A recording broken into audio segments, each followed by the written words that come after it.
Glória a Deus. Falando sobre família, eu não poderia falar sobre outro tema que não fosse esse no dia de hoje.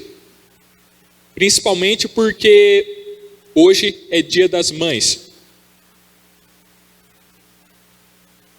Eu gostaria que vocês abrissem a Bíblia em Salmos, capítulo 127. Salmos, capítulo 127, do versículo 3 ao versículo 5. Está escrito: herança do Senhor são os filhos, o fruto do ventre, seu galardão. Como flechas na mão do guerreiro, assim os filhos da mocidade. Feliz o homem que enche deles a sua aljava. Não será envergonhado quando pleitear com os inimigos à porta. Essa é uma das passagens da Bíblia que revela a importância da família. Existem várias outras. Eu poderia ter escolhido vários outros versículos, mas eu precisava pegar apenas uma amostra, para que fique ainda mais claro para nós que filhos são bênção do Senhor, que família é uma ideia de Deus, que Deus formou o ser humano não para viver isolado, mas criou o ser humano para viver em grupo, em sociedade. O ser humano é um ser social. Nenhuma pessoa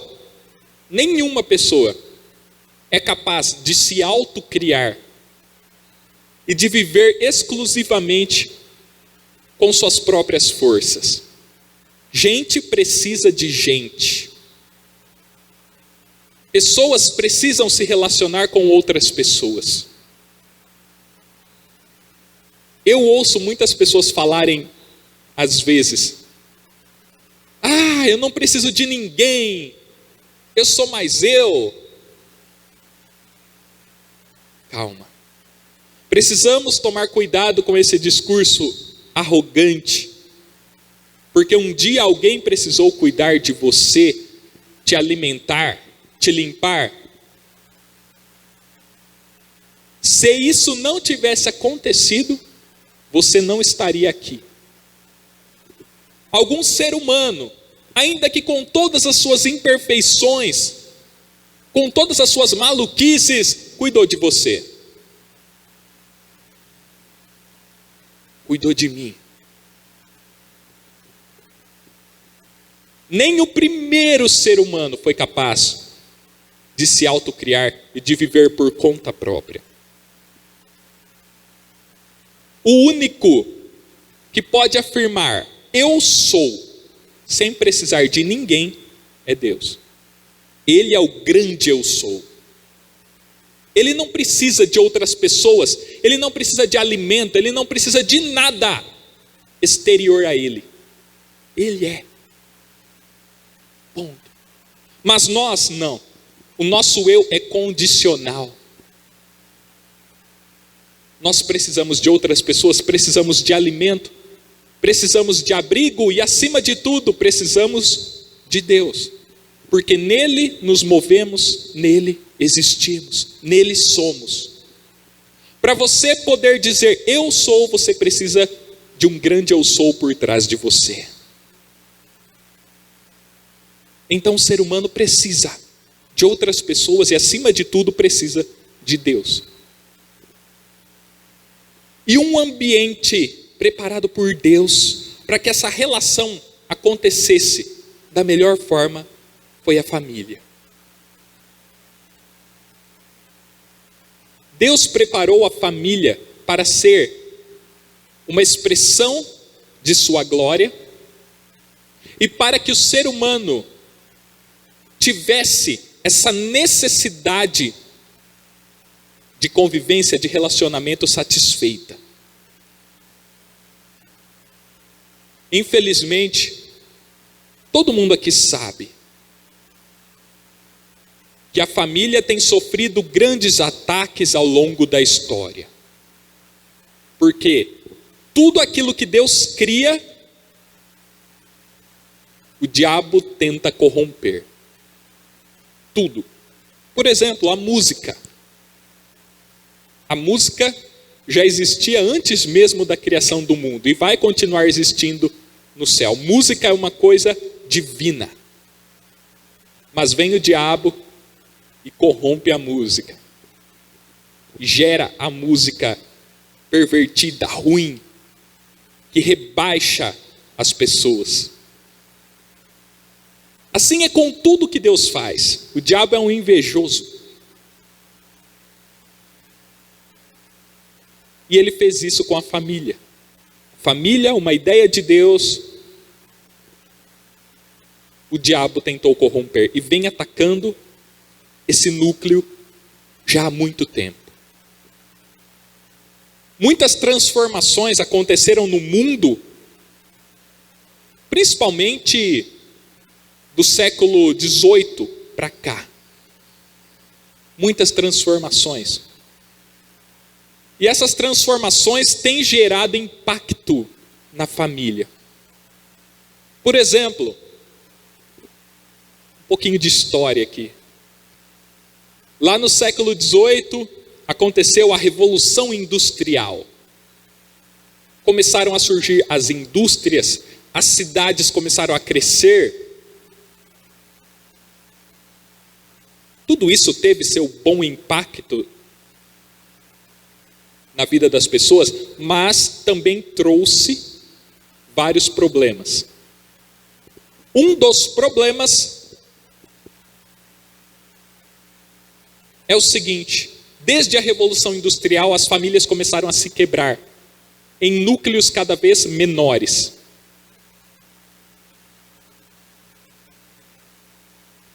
Muitas pessoas começaram a procurar a cidade em busca de um emprego, de uma melhor condição de vida. E o tempo na indústria e essa busca por emprego foi substituindo o tempo em família. As famílias que antes eram maiores, mais unidas, tinham laços mais profundos, começaram aos poucos a ter uma quebra, a ficarem menores. Pessoas começaram a se distanciar mais e a trocar o seu tempo pelo tempo da indústria. E depois disso vão surgindo as promessas de satisfação que vêm da indústria. Por exemplo, antigamente, antes da Revolução Industrial, não existia toda essa oferta de prazeres, de produtos. Não existia essa enxurrada de propagandas que nos prometem felicidade, satisfação o tempo todo. Hoje, a gente vai assistir um videozinho no YouTube, tem anúncio, televisão, propaganda. É todo mundo oferecendo produtos que vão trazer satisfação. É todo mundo dizendo, viaja para tal lugar e você vai ser feliz, e você vai ficar bem. Compre isso e tua vida vai melhorar. Isso foi iludindo a mente das pessoas. E o tempo em família, aos poucos, foi sendo substituído pela busca por prazeres superficiais.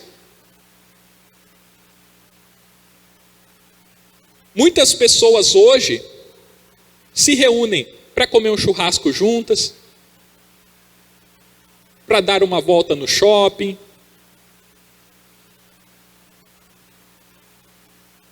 para curtir um certo conforto de um bem adquirido.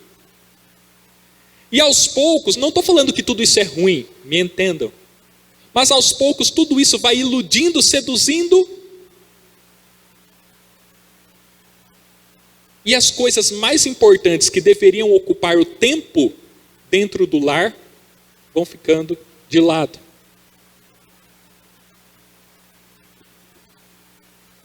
Nesse mundo capitalista, os laços estão se tornando cada vez mais frágeis.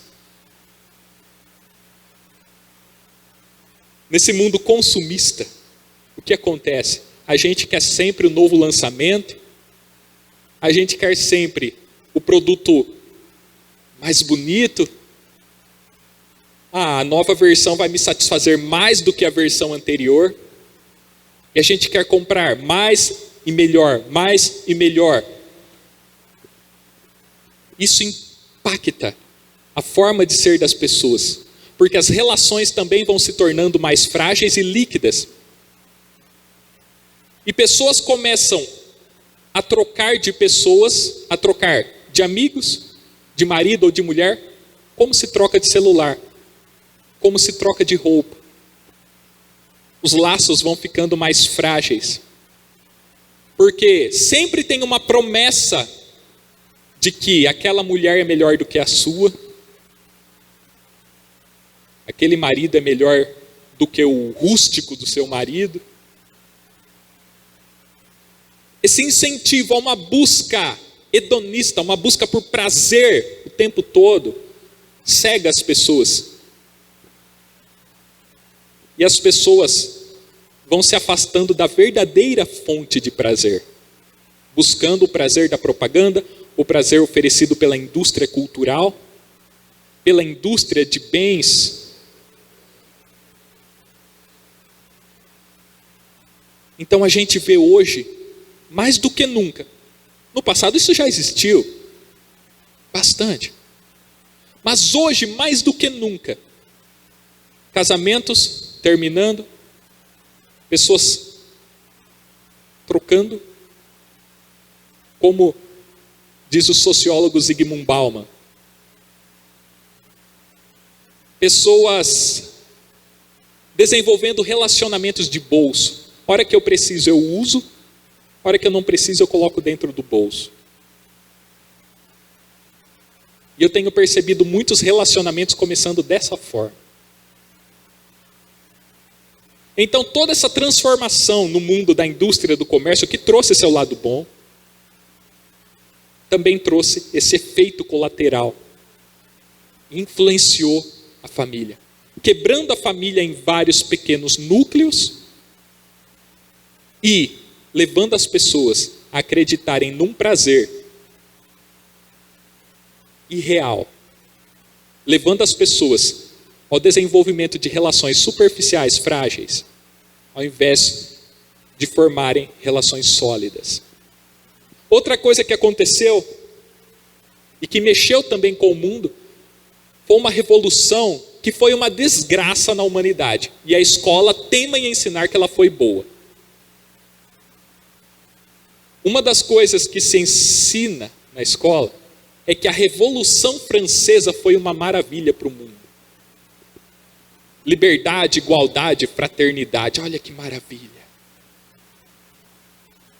Inclusive eu ouvi uma apostila minha, da minha área, onde tinha uma pergunta assim: nossa, mesmo depois da Revolução Francesa, por que as pessoas continuam fazendo maldade? Como se a Revolução Francesa tivesse sido a coisa mais linda do mundo. E não foi. Isso aí gerou um impacto muito grande na humanidade, inclusive nas famílias. A principal coisa que eu vou destacar dessa revolução, entre outras coisas, é que essa revolução foi colocando em primeiro lugar o Estado, o governo, e em segundo lugar a família, ou terceiro, ou quarto.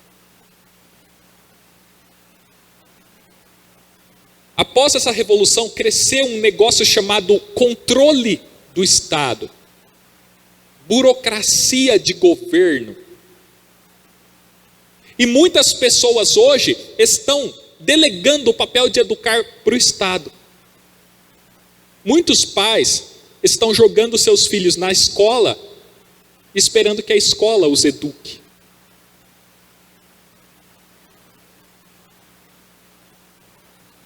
Não só nesse aspecto, em vários outros. Eu cito mais a educação porque é a minha área que eu conheço bem.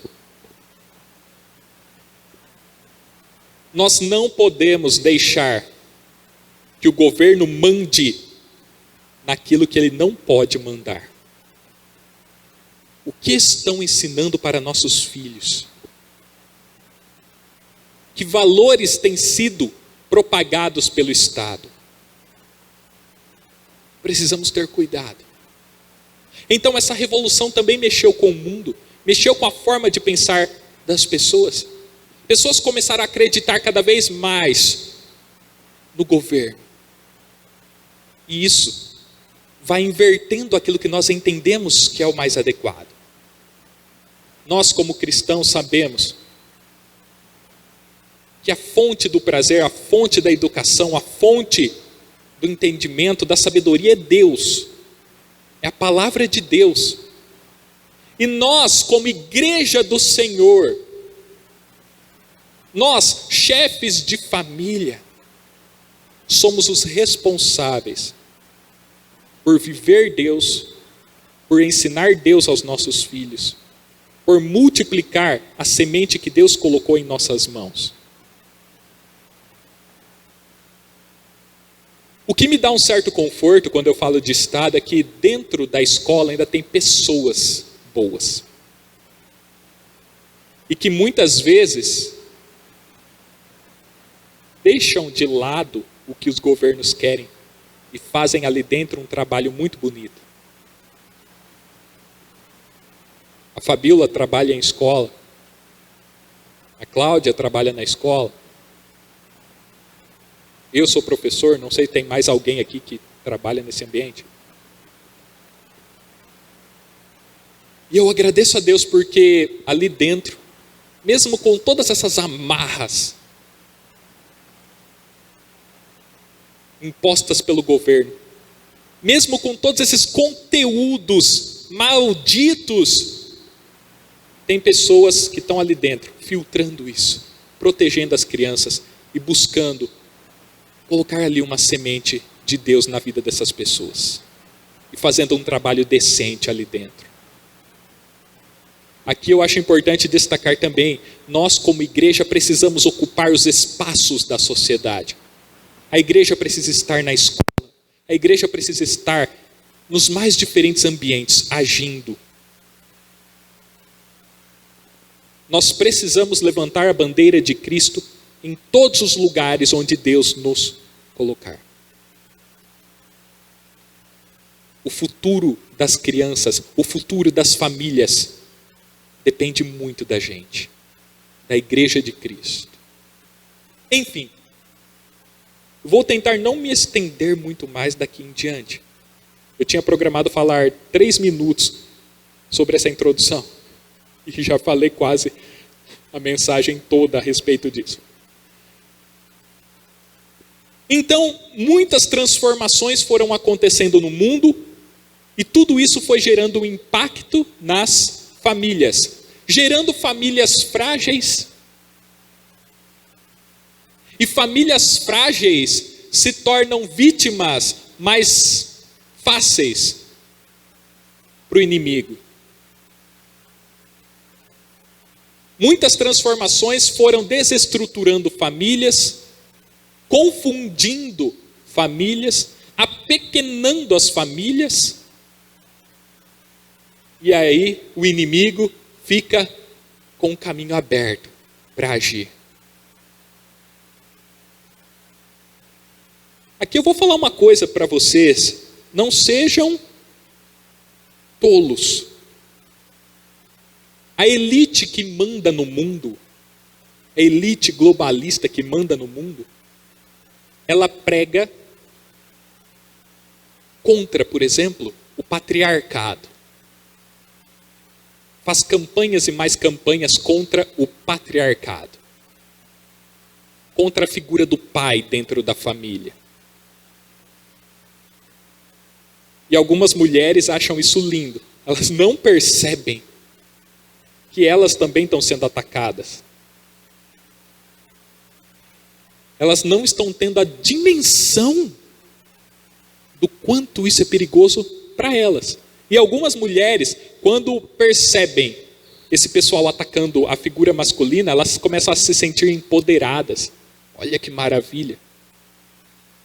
Cuidado. Então essa elite que manda no mundo, essa elite do capeta que manda no mundo, ela está pregando então a destruição da família. Vamos desfazer aquele padrão tradicional de família. Vamos tirar do centro a figura do pai. Então, aquelas ideias feministas, LGBT, que vão entrando dentro das casas, elas vão esfacelando cada vez mais as famílias. E essas ideias estão entrando com mais facilidade por conta de tudo aquilo que eu falei antes. A família já vem sendo atacada por certas transformações do mundo. O diabo tem usado certas transformações para enfraquecer as famílias. E quando as famílias estão fracas, essas ideias malucas entram e ganham espaço com maior facilidade. Agora, preste atenção, é aqui que eu quero que vocês notem. Estudem a respeito dessas elites que mandam no mundo. Todas elas têm famílias tradicionais. A elite globalista que quer destruir a família tua, ela tem família.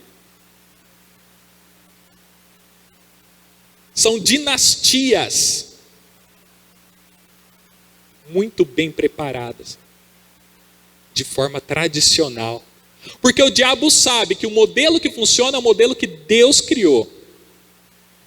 Então ele vai copiar esse modelo para ele usar de uma forma deturpada para que ele se estabeleça. Então as famílias dos mega bilionários do mundo são famílias tradicionais, mas sem Deus, claro. Eles têm famílias fortes e eles querem enfraquecer a tua família. Porque pessoas fracas, desestruturadas, perdidas, sem família, são muito mais fáceis de serem manipuladas. A solução para a gente é fortalecer ao máximo nossas famílias. É ligar as pessoas da família com laços sólidos, porque somente famílias fortes e na presença de Deus vão poder fazer resistência a todo esse ataque do inimigo. Um dos lugares mais importantes para que as famílias possam se fortalecer é esse lugar onde vocês estão, a igreja. A igreja de Cristo. Não podemos inverter as coisas, tá bom?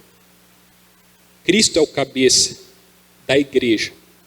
Todos nós somos a igreja. Não podemos desligar desse corpo. Ok? Porque algumas pessoas podem pensar assim, então eu vou cuidar da minha família e tal, e vou me afastar da igreja. Calma, calma. Organize bem as ideias na sua cabeça. É fundamental para que as famílias se fortaleçam, se reorganizem a vida em igreja, a comunhão com Jesus Cristo. É Ele quem vai restaurando as famílias. E aí, dentro da família, você cultiva o ser igreja. Você aprende aqui na igreja, você se fortalece na igreja e desenvolve isso na tua casa. Fortalece isso na educação dos teus filhos.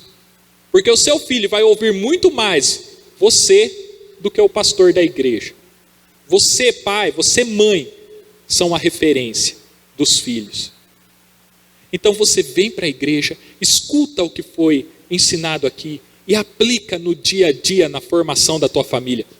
A Fernanda e a Yasmin, com as quais, junto com alguns outros adolescentes que aparecem de vez em quando, elas têm ficado comigo ali na salinha durante os cultos e a gente tem feito um trabalho de estudo, de diálogo, de conversa.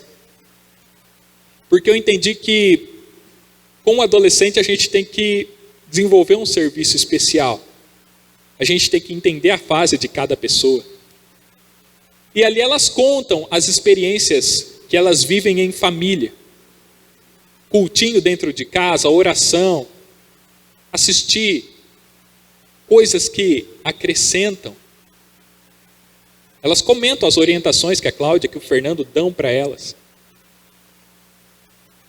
É isso. A Cláudia aprende, a Cláudia, o Fernando, eles são as pessoas mais maduras, são os adultos da casa. Na casa não é a criancinha que tem que mandar, é o pai e a mãe, são os adultos. Eu vou falar já melhor, de forma mais didática sobre isso, tá? Os dois são a referência para as filhas. O pastor pode vir aqui falar 1000 coisas. Uma atitude da mãe e do pai tem um peso maior na vida da criança e do adolescente. Então, a gente está na igreja, a gente aprende e aplica isso em nossa casa. Então, a família não pode perder essa conexão com a igreja, essa conexão com Deus. Essa conexão com as outras famílias. Não adianta você querer fazer sozinho. Não se aparte de Deus. Não faça como muitos que se afastam da igreja e acham que estão arrasando. Essa é outra confusão que tem sido jogada na cabeça das pessoas. Você não precisa de igreja, você não precisa do pastor, você não precisa da comunhão. Nunca deixem a comunhão, isso é fundamental para fortalecer a família. Aqui na igreja, por exemplo, a gente aprende sobre a harmonia no lar. Eu vou aproveitar então e dar algumas dicas para as mães, para os pais. Eu ainda não sou pai, ok? Mas tenho ouvido muitos pais e mães falarem e tenho desenvolvido um trabalho ali na escola. Enfim, eu tenho uma certa experiência ali com adolescentes. E eu vou dar algumas dicas sobre como cultivar a harmonia dentro do lar, rapidamente, sem muitas delongas. Por exemplo, tudo isso aqui eu ouvi de um psiquiatra que eu gosto bastante, chama Ítalo. Ele deu algumas dicas de alguns pilares para cultivar a harmonia dentro do lar. Em primeiro lugar, gente, o que é a harmonia? A harmonia é quando dois diferentes vivem em ordem simultaneamente. Então, por exemplo, um pouquinho de música para vocês. Aqui eu estou tocando a melodia de uma música.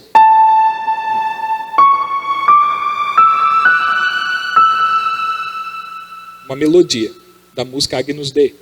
Se eu tocar 2 notas juntas, nós temos uma harmonia.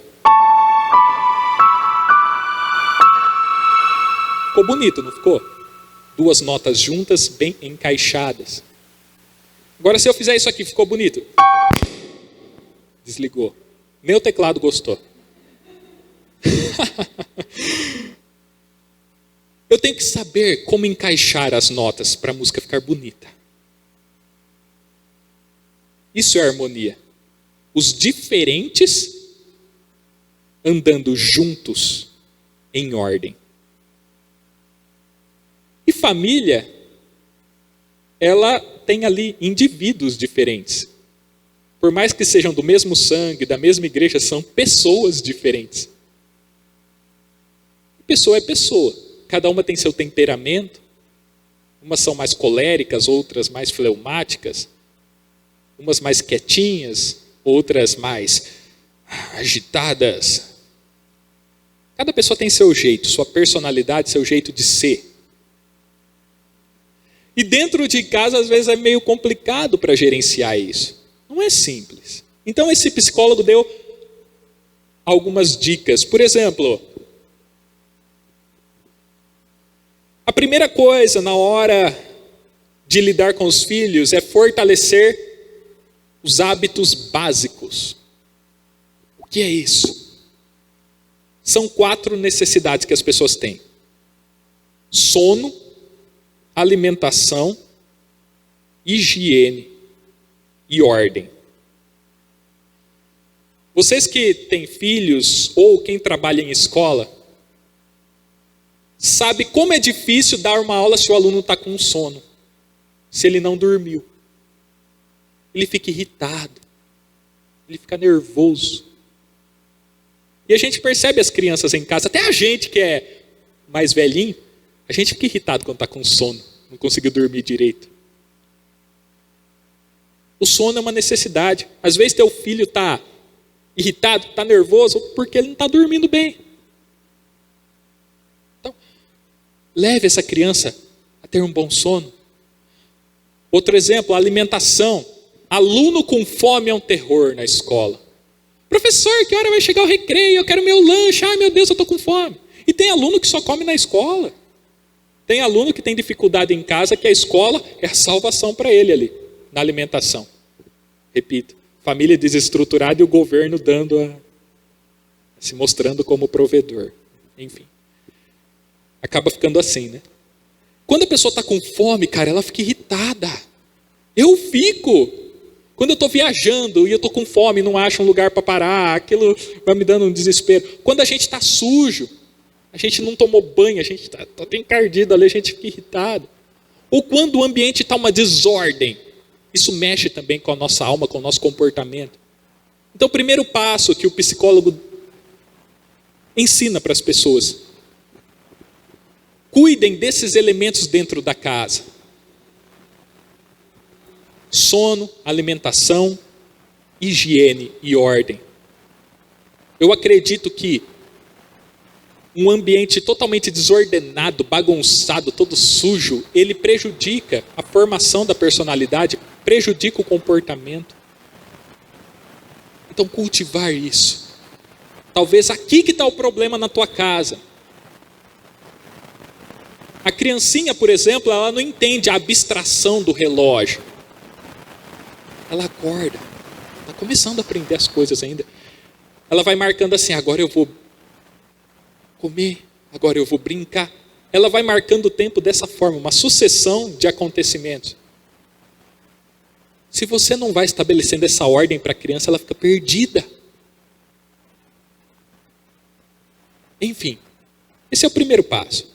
Cuidar desses 4 hábitos básicos. Segundo, fazer com que a criança queira obedecer. Aos poucos. Aos poucos. Começando ali de uma forma mais concreta. Como eu falei, organizando o ambiente, o tempo, dando banho, deixando a criança cheirosinha e tal. Você vai desenvolvendo nela um afeto por você, ao ponto em que ela queira te obedecer. Não uma coisa forçada, mas aos poucos ela vai tendo prazer em obedecer o pai e a mãe. Terceira dica: conhecer os possíveis problemas da criança. Tem criança com TDAH? Muitas. Fabiola, como diretora, ela tem uma visão mais ampla da escola. Eu, como professor, tenho uma visão mais específica ali daqueles alunos para os quais eu dou aula. A Fabiola, já na direção, ela consegue ver a escola mais de cima, assim, uma coisa maior. E ela acabou de fazer aqui o sinal: muitas crianças hiperativas, com algum transtorno, com algum problema que dificulta o seu aprendizado, o seu desenvolvimento. Precisamos, como pais, observar isso e amar isso. Porque muitos pais veem um problema, negam o problema, tentam fingir que o problema na criança não existe, ou muitas vezes se revoltam com esse problema. Eu já vi mãe na escola falar assim: essa menina é uma burra. Nossa, isso aí é um fardo, me dá um trabalho. Na frente da criança. Precisamos então identificar problemas. Às vezes, você vai ter dificuldade em saber direito o que é o problema. Porque você não é especialista na área. Mas identifica que tem uma coisa aqui acontecendo. Procura alguém que entende. Troca uma ideia. Identifique então, porque talvez é ali que está o problema. Não é má educação, não é que a criança é maldosa, mas ela tem um problema que não está sendo tratado. Quarta dica: conheça os marcos do desenvolvimento motor. Todo mundo aqui tem uma linha de desenvolvimento. Ninguém nasce sabendo tudo ou pronto para tudo. Eu não posso cobrar de uma criança de 5 anos o mesmo que eu cobro de um aluno de 17. Cada um tem seu tempo. A mesma coisa acontece na igreja, né? Tem aquele crente novo que chegou ontem, e tem aquele crente que já está há 20 anos na igreja. Infelizmente tem uns que estão há 20, 30 anos por aí que nunca amadurecem. Mas cada um está num grau ainda de desenvolvimento, de entendimento. E com quem está começando a sua caminhada, quem acabou de nascer, a gente tem que ter muita paciência. Entender o momento da pessoa. Não exigir demais. Tem gente, isso aqui é um perigo, em que o crente, ele começa a vir para a igreja, a pessoa começa a vir para a igreja, e a igreja já começa a cobrar da pessoa um comportamento lindo, maravilhoso, um comportamento de crente. Então a pessoa chegou toda perdida, toda torta, aí os irmãos ou o líder da igreja já começam a cobrar da pessoa uma mudança. E muitas vezes essa pessoa começa a mudar exteriormente, para se adaptar no ambiente ali, gerando uma pessoa neurótica. Ao invés da igreja tratar, ela aumenta a neurose da pessoa. Temos que entender o tempo de cada um. A forma como eu educo um aluno de 6 anos não é a mesma que eu educo de 15, não é a mesma que eu educo de 18. E mesmo assim, às vezes eu tenho um aluno de 18 que por algum outro problema, eu não posso usar o mesmo método que eu uso para os demais. Por isso a gente precisa conhecer as pessoas da nossa casa. Qual é o estágio do meu filho? Como eu devo agir nessa situação?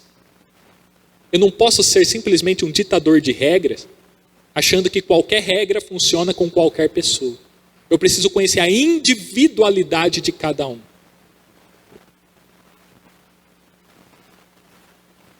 Quinta, tem mais 2 aí eu termino. Ter postura de autoridade. Uma vez, um pai chegou para mim e falou assim, meu filho não presta, ele não gosta de ler, não gosta de estudar. Eu falo para ele que ele tem que estudar, senão ele não vai ser ninguém. Aquele papo de sempre. Aí eu perguntei para o pai assim, quantas vezes o seu filho viu você lendo? Quantas vezes seu filho viu você estudando, assistindo um bom documentário? Quantas vezes? Nunca, porque eu não gosto de fazer isso. Então, que autoridade você tem para falar sobre estudo? Igual o crente, que ele faz tudo errado dentro de casa e ele quer cobrar do filho um certo jeito de ser. O filho olha para a tua atitude. A autoridade não se impõe, se conquista, se constrói. Se eu chegar na sala de aula, começar a ensinar meu aluno, ensinar errado, ou não saber o que eu estou falando, eu perco a autoridade. Para eu ter autoridade na sala de aula, eu tenho que me preparar, tenho que estudar muito o assunto e saber do que eu estou falando. O aluno tem que olhar para mim e perceber, o professor tem conhecimento. O professor sabe do que ele está falando, ele não está me enrolando, ele não está me enganando. E algumas pessoas perguntam, por que os alunos gostam de você? Por que eles têm esse carinho? Lógico, não só por isso, mas um dos motivos é porque eles veem autoridade no conhecimento. Eu me preparo, eu estudo antes de dar uma aula. Então nós precisamos aprender a construir nossa autoridade. Precisamos ser exemplo. Construir isso na prática e não simplesmente chegar impondo. Nós pais somos referências, nós professores somos referência. 6º, melhorar nossa comunicação. E aqui eu termino. Deus deu uma capacidade gigante para a gente, que é essa capacidade de se comunicar, de falar, de conversar, de se expressar. E quando eu falo comunicação, eu estou falando da língua falada, da língua escrita, das linguagens artísticas, das linguagens corporais. Em alguns casos de famílias onde tem uma criança ali que tem problema de surdez, a linguagem das libras, que a Fabiola sabe, Mais ou menos. Enfim, linguagens, comunicação. Muitas pessoas não sabem se comunicar dentro de casa. Não sabem usar o tom de voz certo. Não sabem ouvir. Eu sempre digo para os meus alunos, e estou dizendo para vocês, melhorem cada vez mais a linguagem, a comunicação. Leiam boas obras literárias. Leiam bons livros. Se alguém quiser ler um livro bom, pede para mim, eu indico. A igreja está aqui para a gente ir ajudando um ou outro. Pede um livro, Renan, você tem um livro bom para ler? Eu indico esse aqui. Se eu não tenho ele fisicamente, eu indico por PDF, lê pelo celular.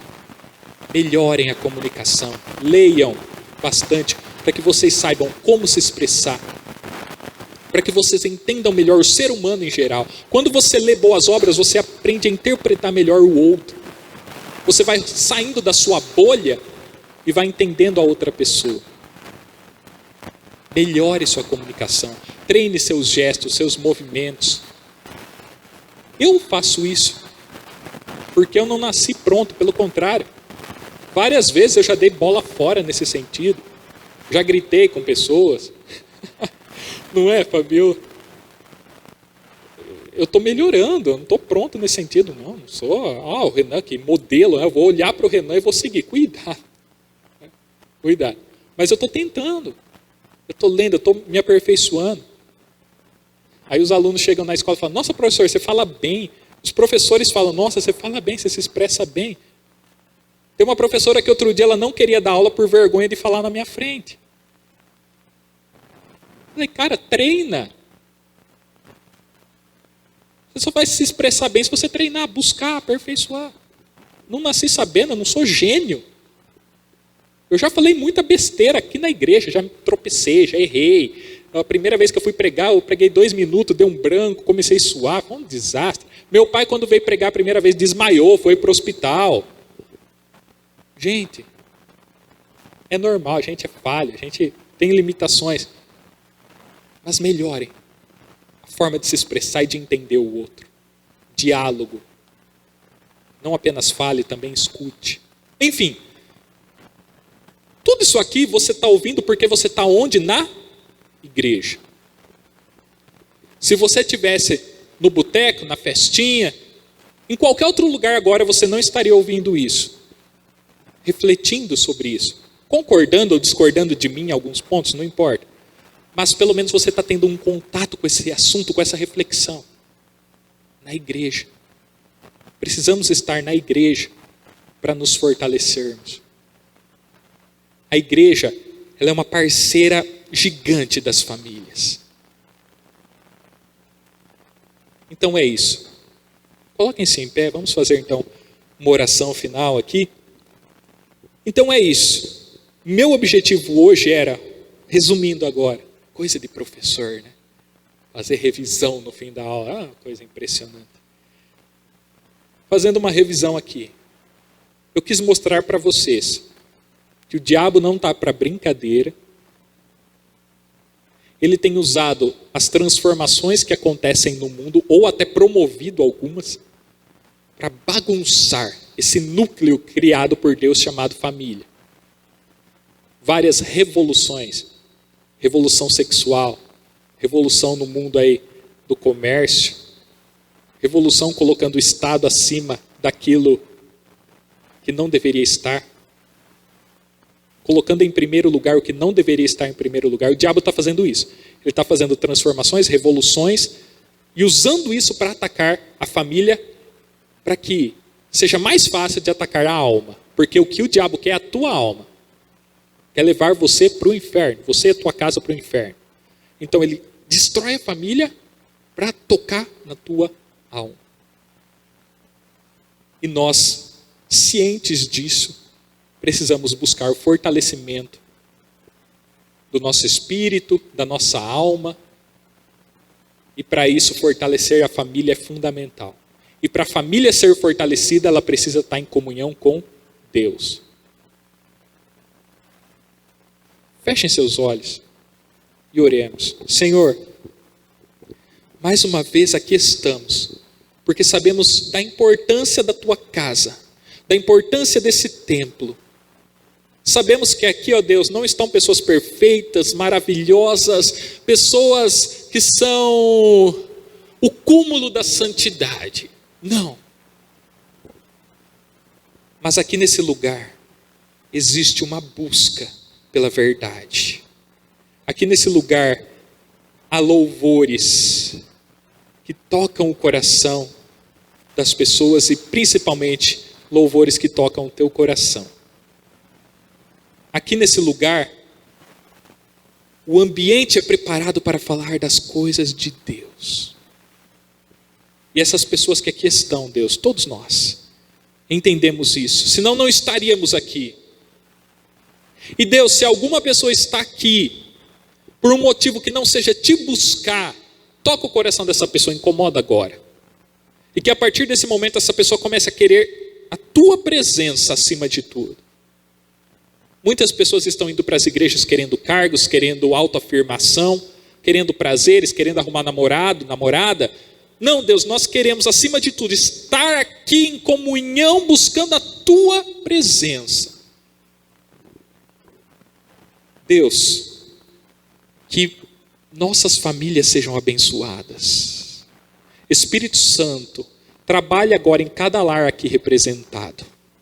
Porque se essas famílias vieram até a igreja, talvez não completas, talvez não estão todos os membros da família aqui, mas se essas pessoas, representantes de uma família, estão aqui, é porque elas estão querendo mais de ti, estão precisando do Senhor. Então não deixe nenhuma pessoa que aqui entrou, Deus, voltar vazia para casa. Abençoa, Deus, dê sabedoria para as mulheres, dê sabedoria para os homens. Trabalha no coração das crianças, dos adolescentes.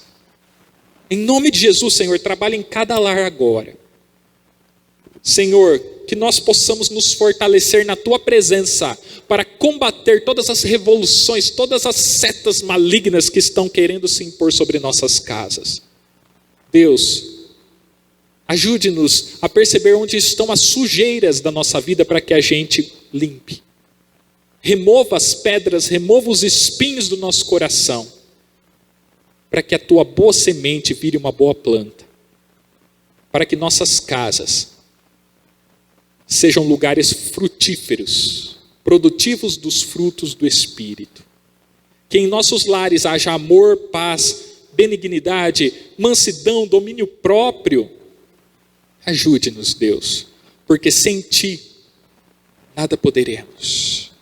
Não podemos esperar da escola salvação para a nossa casa, não podemos esperar do governo, não podemos esperar de uma ONG, de uma instituição de caridade. Não digo que essas coisas não tenham sua importância, mas acima de tudo devemos buscar no Senhor a salvação da nossa família. Que esse seja o entendimento de todos nós e que o Senhor faça aquilo que nós não podemos fazer em nossa vida. Sozinhos nada podemos, mas contigo eu tudo posso. Nós podemos. E nós veremos lares restaurados e abençoados aqui nessa igreja. Em nome de Jesus, declara a tua bênção, Senhor, e um bom domingo a todos os que aqui estão. Em nome de Jesus. Amém. Amém? Deus abençoe vocês. Feliz Dia das Mães a todas as mães e que a bênção de Deus se multiplique na vida de cada uma. Amém? Forte abraço e orem pelo pastor, por favor, para que ele se recupere bem. Obrigado.